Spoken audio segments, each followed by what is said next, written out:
Hey, I'm Nikki with Averlane Creations, and in this video I'm going to show you how to chain. You're going to start out by doing a slip knot.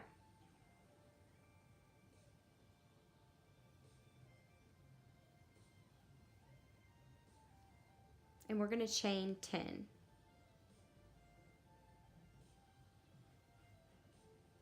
You're going to grab some yarn and pull through.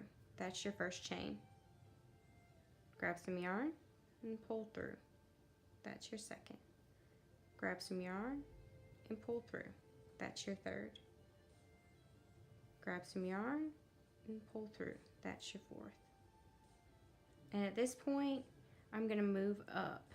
I'm going to move my middle finger and my thumb up, so that way I can have better control over my yarn. Okay, I'm going to grab some yarn and pull through.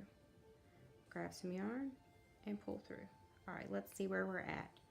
1, 2, 3, 4, 5, 6 chains. Grab some yarn, pull through. It's number 7.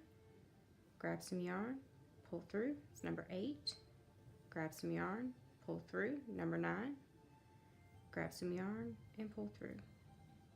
So let's count here. We have 1, 2, 3, 4, 5, 6, 7, 8, 9, 10. There are your 10 chains.